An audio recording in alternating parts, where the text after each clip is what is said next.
Hi everyone, welcome back to Krishna Vidya Niketan. आज हम लोग क्लास 10th के हिंदी का जो आज एग्ज़ाम हुआ था 17 फरवरी को, उसी को मिलाने जा रहे हैं। हम लोग जिसका एग्ज़ाम दे दिए हैं उसका आंसर की मिलाने जा रहे हैं। आप लोग मेरे साथ जुड़े रहिएगा और लास्ट में कमेंट में बताइएगा कि कितना आपका सही हुआ है। देखिए, सबसे पहला क्वेश्चन है, निम्नलिखित में से कौन पुल्लिंग शब्द है। निम्नलिखित में से कौन पुल्लिंग शब्द है। सभी लोग जानते हैं कि इसका आंसर सी होगा। जिनका भी सेट सी होगा वो सीधा मिला पाएंगे, जिनका नहीं होगा वो ढूंढ लेंगे कौन सा सही है उनका। देखिए, निम्नलिखित में से कौन शब्द पुल्लिंग है। पुल्लिंग कौन है? आईना है। ऑप्शन सी सही हो गया एक का। सेकेंड नंबर क्वेश्चन देखते हैं, कहा निम्न में से कौन सा स्त्रीलिंग शब्द है। देखिए, हम लोग जानते हैं कि चेष्टा क्या होगा। ऑप्शन बी चेष्टा स्त्रीलिंग शब्द है, बाकी सब पुल्लिंग शब्द है। नेक्स्ट है, अंकित मेला घूमने गया था। मेला घूमने गया था, मेला घूमने गया था लगा हुआ है, इसका मतलब ये भी भूतकाल है। 3 का बी हो जाएगा भूतकाल। 4 में घोड़ा बहुत तेज दौड़ता है। क्या है? घोड़ा बहुत तेज दौड़ता है। इस वाक्य में पर परविशेषण क्या है। देखिए, विशेषण नहीं पूछा है, परविशेषण। परविशेषण होता है बहुत। इसमें क्या है? बहुत। ऑप्शन बी क्या होगा? बहुत। चलिए नेक्स्ट देखते हैं, सोहन तैयार होकर विद्यालय गया। कहा कि यह वाक्य किस क्रिया का उदाहरण है। देखिए, इसका ए हो जाएगा पूर्णकालिक क्रिया का। नेक्स्ट देखते हैं, कक्षा में सब छात्र उपस्थित हैं। कक्षा में सभी छात्र उपस्थित हैं, सब छात्र उपस्थित हैं। यह वाक्य किस विशेषण का उदाहरण है। देखिए, हम लोग जानते हैं कि सभी सभी सब मतलब बोला कि सब निश्चित नहीं है कि कितना छात्र उपस्थित है, इसलिए अनिश्चित संख्यावाचक हो जाएगा। नेक्स्ट देखते हैं, अमरजीत शहरी लड़की है। क्या कहा? अमरजीत शहरी लड़की है। यह वाक्य किस विशेषण का उदाहरण है। किस विशेषण का होगा? गुणवाचक। कौन होगा? गुणवाचक, क्योंकि इसमें शहरी क्या है? शहरी है, यह गुण दिखा रहा है कि शहर की है। अंकित अपने आप जा रहा है। जो बच्चे पढ़े होंगे उनको पता है कि अपने आप वाला जितना भी होता है, आप लगा हुआ है या अपने लगा होता है तो निजवाचक सर्वनाम होता है। 8 का ऑप्शन सी सही हो जाएगा। कहता है यह घर मेरे लिए यह घर अनजान नहीं है। देखिए, कहा कि इस वाक्य में यह किस सर्वनाम का उदाहरण है। तो यह घर निश्चित आदमी कोई घर दिखा रहा है, निश्चयवाचक सर्वनाम होगा। ऑप्शन ए करेक्ट हो जाएगा। नेक्स्ट देखते हैं, कहा कि निम्न में से कौन सा शब्द तत्सम शब्द है। निम्न में से कौन सा शब्द तत्सम शब्द है। इसका सूर्य, सी नंबर ऑप्शन सही हो जाएगा। सूर्य एक तत्सम शब्द है। देखिए, तत्सम शब्द उसको कहते थे जो प्राचीन काल में और अभी भी एक ही नाम है, उसको सूर्य ही एक है जो तत्सम है। नेक्स्ट क्वेश्चन है, दही बाली मगम्मा शीर्षक पाठ के अनुवादक हैं। देखिए, दही बाली मगम्मा पाठ का हिंदी अनुवाद किसने किया था। सभी बच्चे जानते हैं कौन किए थे। P R Narayan. Option A 11 का ऑप्शन ए हो जाएगा, पी आर नारायण। नेक्स्ट है, माँ शीर्षक पाठ में माजी मंगू की मौत को किस रूप में छुटकारा मानती थी। देखिए, माजी जो थे मंगू को मृत्यु को मानते थे कि छुटकारा होगा कब, जब मंगू प्राकृतिक रूप से मरे, ना कि हम लोग उसको जबरदस्ती या कहीं पर भेज जाने की, जहाँ अस्पताल में भेज दें और वहाँ पर मर जाए। लेकिन अगर प्राकृतिक रूप से मंगू मरती तो माजी उसको छुटकारा मानती थी। ऑप्शन ए सही हो जाएगा। नेक्स्ट है, नगर शीर्षक पाठ में बलियम्माल अपनी लड़की पपाती के साथ मदुरै के अस्पताल में किस विभाग के बाहर बैठी थी। बताइए, नगर कहानी की जो पढ़ी होगी उसमें जो बलियम्माल थी जो अपनी लड़की पपाती को मदुरै के अस्पताल के किस विभाग के बाहर था। देखिए, ऑप्शन बी बहिरंग विभाग। क्या नाम था? बहिरंग विभाग। नेक्स्ट है द नोटबुक ऑफ माल्टे लॉरिज्ड ब्रिज उपन्यास के लेखक कौन है? Rainer Maria Rilke. कौन है? Rainer Maria Rilke. Option A सही हो जाएगा। नेक्स्ट जल्दी जल्दी हम लोग मिलाते चलते हैं, बाकी आगे मैथ का भी पढ़ना है। चलिए, बनलता सेन मानव सॉरी बनलता सेन नामक कृति ने 1952 में श्रेष्ठ काव्य ग्रंथ का पुरस्कार किसके द्वारा प्रदान किया गया था? देखिए फिर से क्वेश्चन पढ़ते हैं।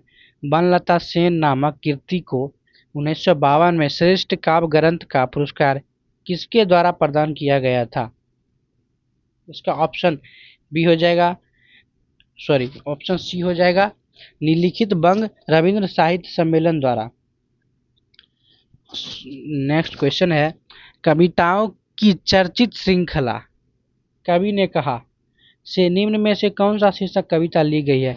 कवि ने कहा से लिया गया था हिरोशिमा। हिरोशिमा कहाँ से लिया गया था? कवि ने कहा से लिया गया था। 16 नंबर का सी सही हो जाएगा। कि निम्न में से शीर्षक कविता हमारी बेपरवाहियों के बाहर विपरीत परिस्थितियों को लाकर लड़ते हुए बढ़ते जाने की जीवन का चित्रण प्रस्तुत करती है। देखिए कहा निम्न में से कौन शीर्षक कविता हमारी बेपरवाहियों के बाहर विपरीत परिस्थिति को से लगातार लड़ते हुए बढ़ते जाने जीवन का चित्रण प्रस्तुत करती है। ये था हमारी नींद। क्या होगा? हमारी नींद में बताया गया था कि हम जब सोते हैं उस समय भी ये कुछ ऐसी लगातार हमारे विपरीत वाली परिस्थितियां बढ़ते जाती है। नेक्स्ट है, निम्न में से कौन सम्मान कवि कुंवर नारायण को मिला था? देखिए कवि कुंवर नारायण को व्यास साहित्य सम्मान भी मिला था, लोहिया सम्मान भी मिला था, कबीर सम्मान भी मिला था। इसका मतलब ऑप्शन डी इनमें से सभी हो जाएगा। कहता है कि सच्चिदानंद हीरानंद बादशाहनज्ञ के द्वारा निम्न में से कौन सा उपन्यास नहीं है? देखिए शेखर एक जीवनी ये भी है, नदी के द्वीप ये भी है, अपने अपने अनजीविका ये भी है, तो नहीं कौन होगा? अरे यावर रहेगा याद। चलिए नेक्स्ट है, जनतंत्र का जन्म शीर्षक पाठ में जब जनता को कोपालुकुल को भ्रिकुटी चाहती है तब क्या होता है? जनतंत्र में जनता कहा कि जनतंत्र का जन्म जो शीर्षक पाठ है में जब जनता कोपाकुल हो भ्रिकुटी चाहती है तब क्या होता है? भूढोल होता है और बवंडर उठते हैं, मतलब धरती डोल जाता है और बवंडर उठ जाता है। हम लोग पढ़े, जब कविता पढ़े होंगे तो समझ में आ गया होगा। नेक्स्ट है, परंपरा का मूल्यांकन शीर्षक पाठ के अनुसार साहित्य के निर्माण में किसकी भूमिका निर्णायक है? देखिए परंपरा का मूल्यांकन शीर्षक पाठ के अनुसार साहित्य निर्माण में किसकी भूमिका निर्णायक है? प्रतिभाशाली मनुष्य की। किसकी? प्रतिभाशाली मनुष्य की। देखते हैं, लेखक अमरकांत का जन्म कहाँ हुआ था? बलिया उत्तर प्रदेश में हुआ था। ऑप्शन ए 22 का ऑप्शन ए सही हो जाएगा। लेखक अमरकांत का जन्म बलिया उत्तर प्रदेश में हुआ था। देखिए नागरी लिपि शीर्षक पाठ कहाँ से लिया गया है? नागरी लिपि शीर्षक पाठ भारतीय लिपियों की कहानी से। कहाँ से लिया गया है? भारतीय लिपियों की कहानी से। इसका ऑप्शन डी हो जाएगा। नेक्स्ट है, नाखून क्यों बढ़ते हैं शीर्षक पाठ के अनुसार मनुष्य के द्वारा नाखून काटने की जो प्रवृत्ति है वह किसकी निशानी है? किसकी निशानी है? पशुता की निशानी है। और इसका ऑप्शन ए हो जाएगा सही। आप जिनका जिनका सही है वो कमेंट में बताइए जाइएगा कितना सही हुआ है। संस्कृत, ग्रीक मिलाते हैं। बोला नेक्स्ट क्वेश्चन में बोला है कि संस्कृत, ग्रीक और लैटिन भाषाओं में समानता से मैक्स मूलर को किसने अवगत कराया? किसने कराया था? सर विलियम जोन्स ने। नेक्स्ट है, नलिन बिलोचन शर्मा के माता का नाम क्या था? नलिन बिलोचन शर्मा के माता का नाम रत्नावती शर्मा था। क्या नाम था? रत्नावती शर्मा। इसका ऑप्शन ए सही हो जाएगा। आप लोग कमेंट में इसके पिता का नाम बताइए। नेक्स्ट क्वेश्चन है, डॉक्टर भीमराव अंबेडकर ने किसको भारत में बेरोजगारी का प्रमुख एवं प्रत्यक्ष कारण माना है? हम लोग आज से नहीं, पहला चैप्टर में ही पढ़े हैं जाति प्रथा को। शोफर किसको कहा जाता है? जो दूसरा चैप्टर पढ़े होंगे उनको पता होगा क्या कि शोफर ड्राइवर को कहते हैं। किसको कहते हैं? ड्राइवर को। जिनका सही है लाइक कर दीजिए। नेक्स्ट है, भीमराव अंबेडकर जी का निधन कब हुआ था? भीमराव अंबेडकर जी का निधन 6 दिसंबर 1956 को हुआ था। कब हुआ था? 6 दिसंबर 1956 को। ऑप्शन बी को लॉक कर दिया जाए। नेक्स्ट है, बांग्ला भाषा में खोखा किसको कहा जाता है? देखिए, बांग्ला भाषा में खोखा बच्चा को कहा जाता है और खोखी बच्ची को कहा जाता है। और हम लोग मदन वाला कहानी में पढ़े थे खोखा खोखी, उसी से ये क्वेश्चन है कि खोखा किसको कहा जाता है? बच्चा को, और खोखी कहा जाता है बच्ची को। नेक्स्ट क्वेश्चन है कि निम्न में से कौन सा देशज शब्द है? देखिए, देशज शब्द उसको कहते हैं जो कि हमारे देश से है। जैसे कि खिचड़ी। खिचड़ी ऑप्शन ए। देखिए, खिचड़ी जो है हमारे देशज शब्द है, मतलब कि हमारे दादा दादी के जो दादा दादी थे वो लोग भी इनको खिचड़ी कहते हैं, और हम लोग भी आज तक खिचड़ी ही खाते हैं, इसको इसीलिए देशज शब्द है। कहा कि मेरे अध्यापक बहुत भोले हैं। देखिए, इसमें कौन सा पद बंद है? बहुत भोले।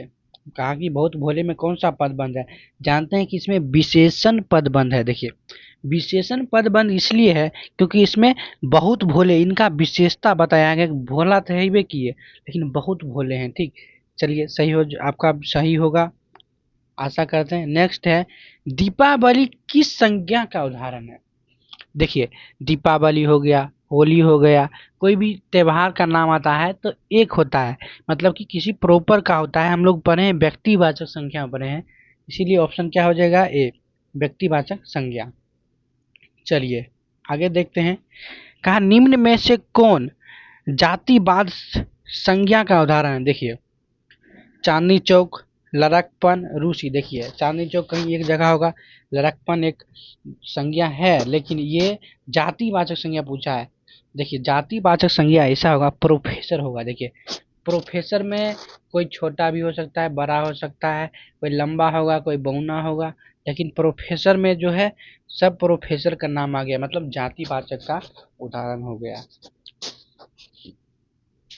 कहा कि देखिए कितना आसान क्वेश्चन पूछा है। बोला है तेल किस संज्ञा का उदाहरण?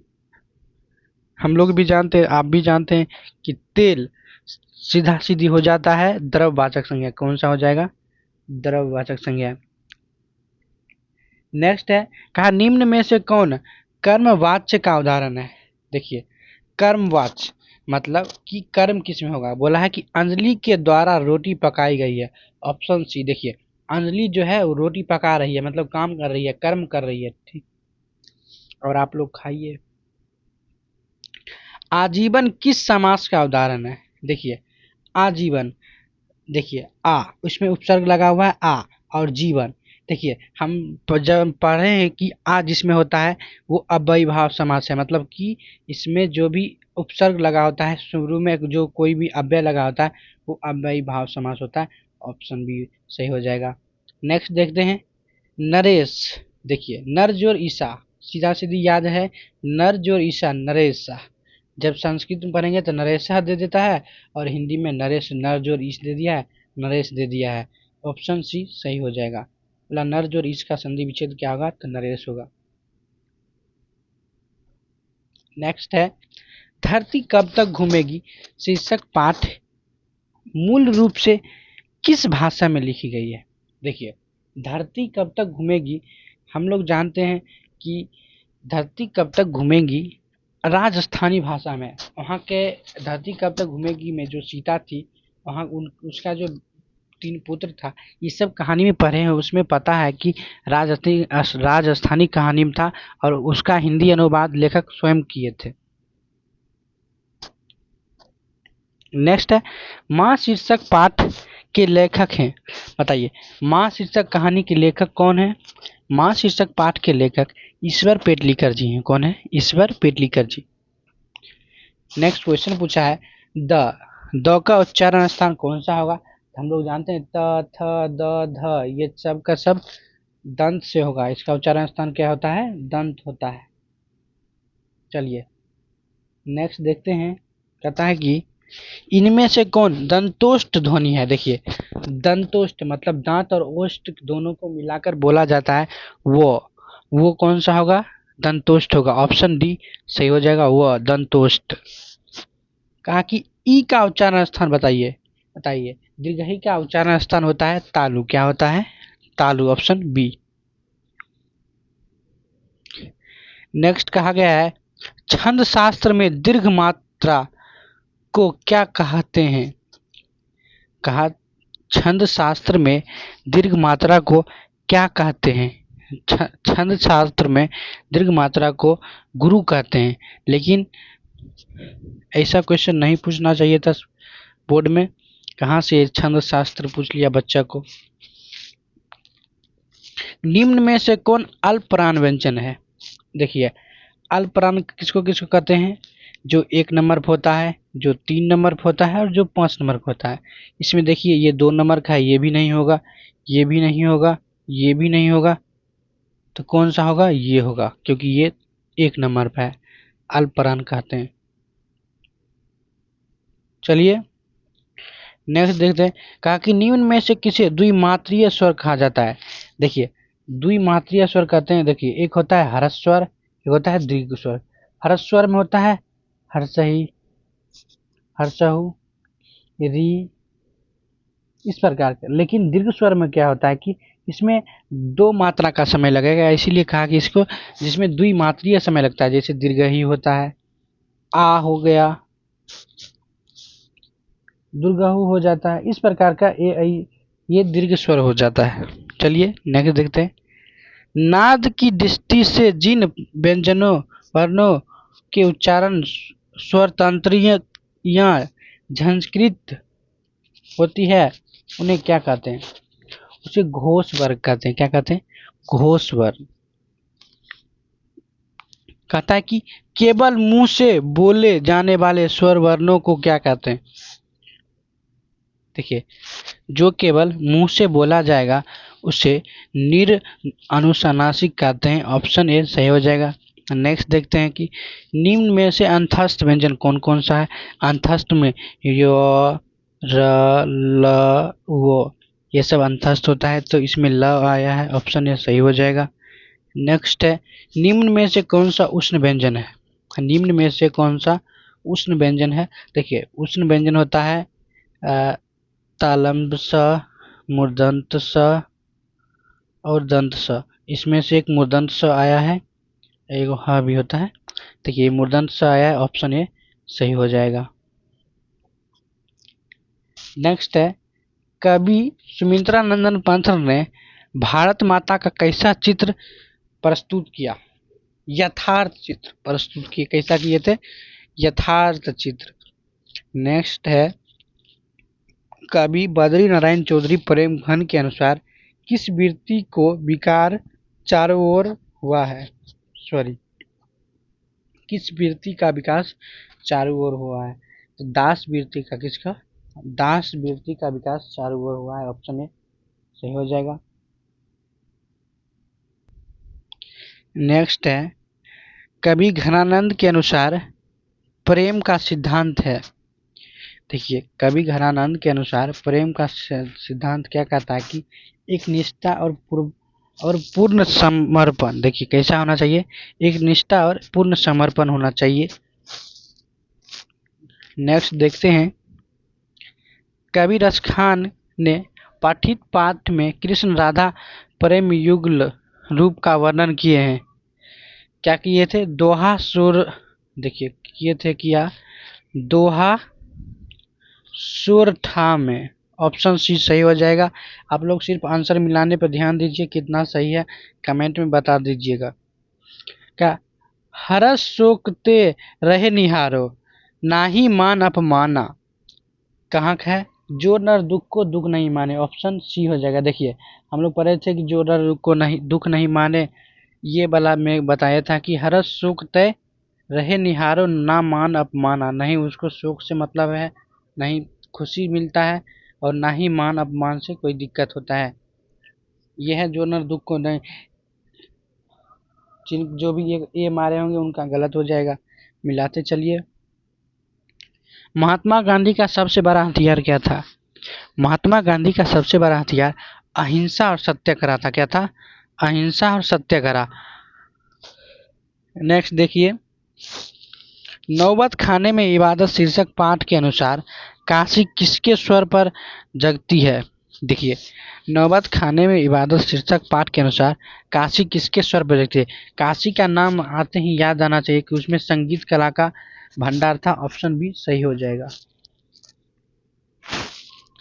कहा, वह आदमी नया गर्म कोट पहनकर चला गया विचार की तरह, कविता संग्रह के कवि हैं। बताइए कि वह आदमी नया गर्म कोट पहनकर चला गया विचार की तरह। Option C sorry option A सही हो जाएगा। विनोद कुमार शुक्ल लिखे हैं, वह आदमी नया गर्म कोट पहनकर चला गया विचार की तरह। नेक्स्ट क्वेश्चन देखिए, आबिन्यो में एकांत रचनात्मक प्रवास का अवसर किसको प्राप्त हुआ? आबिन्यो में एकांत रचनात्मक प्रवास का अवसर किसको प्राप्त हुआ? तो सीधा सीधी हम लोग जानते हैं कि अशोक वाजपेयी जी। कौन गए थे? अशोक वाजपेयी जी गए थे आबिन्यो, कुल 19 दिनों के लिए गए थे। नेक्स्ट है, बिरजू महाराज का जन्म कहाँ हुआ था? बताइए, बिरजू महाराज का जन्म कहाँ हुआ था? बिरजू महाराज का जन्म दिल्ली में हुआ था, और वो लखनऊ घराने के थे सिर्फ। ऑप्शन ए सही हो जाएगा। नेक्स्ट है, निम्न में से कौन यन स्वर का उदाहरण है? निम्न में से कौन यन स्वर का? यन स्वर होगा यदि जोर अपि, यद्यपि, यदि जोर अपि, यदि जोर अपि। हम लोग जानते हैं यदि जोर अपि होगा यद्यपि होता है, क्योंकि यन संधि का उदाहरण है। निम्न में से कौन व्यंजन संधि का उदाहरण है? देखिए, व्यंजन संधि का होगा उदाहरण अहम जोरकार। कौन सा होगा? अहम जोरकार बराबर अहंकार। ऑप्शन सी सही हो जाएगा।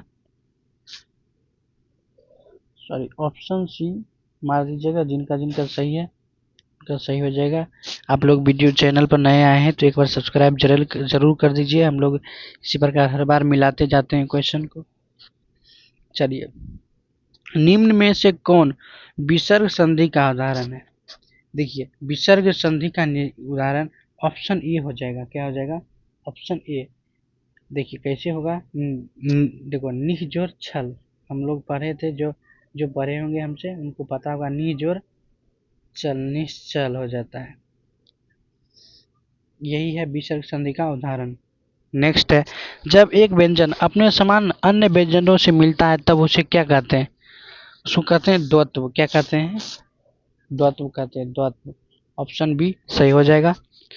चलिए नेक्स्ट देखते हैं, लेने के देने पर ना। देखिए बोलते हैं कि लेने के देने पर गया, इसका उदाहरण का इसका मुहावरे का अर्थ होता है लाभ के बदले हानि होना। क्या होता है? जिस प्रकार किसी आदमी को लेने के देने पर गया, मतलब कि लाभ होना था वहां पर हानि हो गया। सिर से पैर तक के लिए शब्द होगा। देखिए, सिर से पैर तक के लिए एक शब्द क्या हो सकता है? आपादमस्तक। आपादमस्तक इसका मतलब है कि सिर से पैर तक। नेक्स्ट है, निम्न में से कौन शुद्ध शब्द है? निम्न में से कौन सा शुद्ध शब्द है? आप लोग बताइए, जल्दी बताइए। इसका आंसर हो जाएगा सी। क्या हो जाएगा? सी। लाश जल गई, लाश जल गई। पाकिस्तान हार गया हो, क्या है? पाकिस्तान का हार हो गया। देखिए, आप लोग कल मैच देखे होंगे तो आप लोग को पता है पाकिस्तान सच में हार गया है। आरंभ का विलोम शब्द क्या होगा? आरंभ, आरंभ का क्या होता है? अंत। आरंभ का अंत, कोई चीज आरंभ होता है तो उसका अंत हो जाता है। विपर्यार्थक शब्द जानते हैं हम लोग, विलोम शब्द। नेक्स्ट है उत्तम का विलोम शब्द क्या होगा? उत्तम का मतलब होता है अच्छा, तो अधम का मतलब होता है घटिया, तो उत्तम का विलोम शब्द क्या होगा? अधम। नेक्स्ट है पंडित।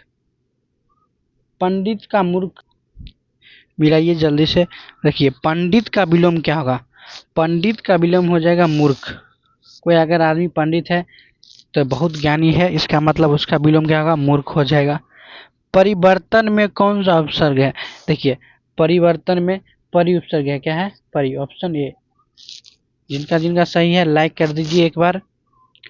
सुगम में कौन उपसर्ग है? सुगम। सुगम में सु उपसर्ग है। देखिए सु जोड़ गम, हम लोग जानते हैं कि उपसर्ग जो शुरू में लगा होता है, सु जोड़ गम, सुगम। ऑप्शन बी सही हो जाएगा। देखिए जिस बच्चे का है क्वेश्चन उस सब सही बनाया है। इंद्र का पर्यायवाची शब्द क्या होगा? इंद्र का पर्यायवाची आप लोग कभी ऑब्जेक्टिव याद किए होंगे तो उसमें आया होगा, इंद्र का पर्यायवाची होता है पुरंदर। क्या होता है? पुरंदर। नेक्स्ट है घर। घर का पर्यायवाची, घर का पर्यायवाची होता है निकेतन। मेरे चैनल का नाम भी देखिएगा किस लिए विद्या निकेतन है। निकेतन का मतलब यही होता है घर, प्राचीन नाम हुआ निकेतन का पर्यायवाची होता है घर। आनंद का पर्यायवाची शब्द है आनंद। आनंद का पर्यायवाची होता है प्रमोद। क्या होता है? प्रमोद। आनंद का प्रमोद। ऑप्शन ए सही हो जाएगा। Option A. चलिए नेक्स्ट देखते हैं। कहता है गुरु गुर चेला चिन्नी, लोकोक्ति का अर्थ क्या होता है? देखिए गुरु गुर चेला चिन्नी का लोकोक्ति का अर्थ होता है कि गुरु गुर ही रह, मतलब कि गुरु गुर रह जाते हैं। मतलब गुरु जो हम लोग गुड़ देखते हैं वो उसका कोई काम नहीं होता है, लेकिन जो चीनी बनता है, जो चीनी होता है उसका हर एक मिठाई में उपयोग होता है, क्योंकि गुरु से बढ़ के शिष्य हो जाते हैं। आज गुरु नीचे रह जाते हैं और अपने बच्चे को आगे डॉक्टर, इंजीनियर, आईएएस सब बना देते हैं। यही होगा ऑप्शन बी नंबर, शिष्य गुरु से बढ़ जाना। नेक्स्ट है बसंत आया और बाग में फूल खिल गए, इस वाक्य मतलब किस वाक्य का उदाहरण है? देखिए बसंत आया और बाग में फूल खिल गया, देखिए संयुक्त वाक्य होगा, इसमें दो जुड़ रहा है, एक दो जोड़ रहा है और नेक्स्ट है शुभम गोपाल को दूध दे रहा है। देखिए सीधा सीधी हम लोग जानते हैं कोई भी वस्तु देना होगा, दान होगा या चाहे कुछ भी दे रहा होगा, कुछ नहीं उसमें सीधा सीधी संप्रदान सीधा मार देंगे बिना देखे, क्योंकि कुछ दे रहा है। माँ ने अपने बच्चों कहता है, माँ ने बच्चे को सुलाया। देखिएगा ठीक से, माँ ने बच्चे को सुलाया किस कारक का उदाहरण है? देखिए माँ ने सुलाया, बच्चे को सुलाया, देखिए ठीक से देखिएगा, इसमें को सुलाया, बच्चे को सुलाया, क्योंकि इसमें कर्म कारक का होगा, क्योंकि इसमें को लगा हुआ है और कर्म कर रहा है कि सुला रही है उसकी माँ। नेक्स्ट है बुढ़िया का बहुवचन क्या होगा? देखिए बुढ़िया का बहुवचन होगा बुढ़ियाँ, या कर ऊपर चांद बिंदु से देंगे बुढ़ियाँ। देखिए कहता है कि हिंदी साहित्य की भूमिका किसकी रचना है? हिंदी साहित्य की भूमिका, देखिए हिंदी साहित्य की भूमिका होगा हजारी प्रसाद द्विवेदी जी का। Option A. जिनका जिनका सही है एक बार लाइक जरूर कर दीजिए, मेरे चैनल को सब्सक्राइब कर दीजिए। चलिए नेक्स्ट देखते हैं। क्या है? अपरिहार। अपरिहार में क्या होगा? किसको कहते हैं? अपरिहार शब्द का अर्थ होता है जिसे छोड़ा ना जा सके या अनिवार्य। क्या होता है? जिसे छोड़ा ना जा सके, अनिवार्य। सहजात वृत्ति का अर्थ है सहजात, जन्म के साथ पैदा होने वाली वृत्ति या स्वभाव, इसको कहते हैं स्वजात वृत्ति। सहजात वृत्ति मतलब जन्म के साथ पैदा होने वाली वृत्ति या स्वभाव, मतलब जिस जन्म से हम लोग पढ़े थे कि जन्म के साथ पैदा होने वाली वृत्ति, मतलब कि जो जन्म के साथ ही उसके ऐसा लक्षण रह जाता है, ऐसा व्यवहार रह जाता है। नेक्स्ट है अधलेख का अर्थ है, अधलेख अत्यंत प्राचीन प्रारंभिक लेख। अधलेख का अर्थ क्या है? अधलेख का अर्थ है अत्यंत प्राचीन और प्रारंभिक लेख। नेक्स्ट है उर्वशी। उर्वशी के रचनाकार है, देखिए उर्वशी के रचनाकार कौन है? रामधारी सिंह दिनकर। उर्वशी के रचनाकार कौन है? रामधारी सिंह दिनकर। सारस पक्षी के अन्य किस नाम से जाना जाता है? देखिए सारस जो पक्षी है उसको अन्य नाम से क्या कहते हैं? क्रोच कहते हैं, क्रोच। क्या कहते हैं? ऑप्शन सी, क्रोच कहते हैं इसको। नेक्स्ट है लौट कर आऊंगा फिर। लौट कर आऊंगा फिर के लेखक जीवनानंद दास जी हैं। कौन है? जीवनानंद दास जी। शिक्षा और संस्कृति शीर्षक पाठ के रचनाकार महात्मा गांधी हैं। कौन है? महात्मा गांधी। शिक्षा और संस्कृति पाठ के लेखक महात्मा गांधी है। बहादुर शीर्षक पाठ की विधा है, देखिए बहादुर शीर्षक पाठ की विधा क्या है? ये एक कहानी है। क्या है? बहादुर शीर्षक पाठ एक कहानी है, जो कि हम लोग का फेवरेट था बहादुर। नेक्स्ट है भारत माता शीर्षक पाठ के रचनाकार कौन है? भारत माता पाठ के रचनाकार सुमित्रा नंदन पंत जी। कौन है? सुमित्रा नंदन पंत जी। नेक्स्ट है कुल श्रेष्ठ किस तत्पुरुष समास का उदाहरण है? देखिए कुल श्रेष्ठ का किस तत्पुरुष समास है? कुल में श्रेष्ठ। इसका देखिए जब विग्रह करेंगे तो होगा कुल में श्रेष्ठ। में और पर, में पर क्या होता है? अधिकरण कारक होता है। कुल में श्रेष्ठ मतलब अधिकरण कारक। तो बताइए कौन तत्पुरुष समास होगा? अधिकरण। ठीक है। कहा चंद्रशेखर। देखिए चंद्रशेखर जिसके शिखर पर चंद्र विराज हो, बहुव्रीहि समास मतलब शिव जी को बोला जाता है चंद्रशेखर। जिनका सही है एक बार लाइक कर दीजिए और कमेंट में लिख दीजिए कितना सही हुआ है, जल्दी जल्दी बताइए। देखिए नेक्स्ट है गाय बैल किस समास का उदाहरण? देखिए गाय बैल जो होता है वो द्वंद्व समास का उदाहरण है। हम लोग याद किए थे कि जिसमें दो पद प्रधान होता है इधर, और ये दो पद प्रधान होता है, इसमें दो है, इसीलिए इसको सीधा सीधी हम लोग द्वंद्व समास मानकर चलते हैं। नेक्स्ट है बाजार विशेष का विशेषण है। बाजार को क्या कहें? विशेषण क्या होगा? बाजारू। जैसे हम लोग कहते हैं कि ये बाजारू आदमी है, मतलब बाजार में रहने वाले आदमी है। नेक्स्ट है नगर विशेष का विशेषण है। नगर विशेष का विशेषण है। नगर विशेष का विशेषण क्या है? नागरिक। क्या होगा? नागरिक। नगर का विशेष विशेषण नागरिक। पर्वत विशेष का विशेषण क्या होगा? पर्वत को होता है पर्वतीय। पर्वत का क्या होगा? पर्वतीय। नेक्स्ट होगा शिक्षा में कौन पढ़ते हैं? शिक्षा देखिए पढ़ते जो पीछे में लगता है हम लोग भी जानते हैं कि इसमें आ पढ़ता है। शिक्षा आ पढ़ते हैं।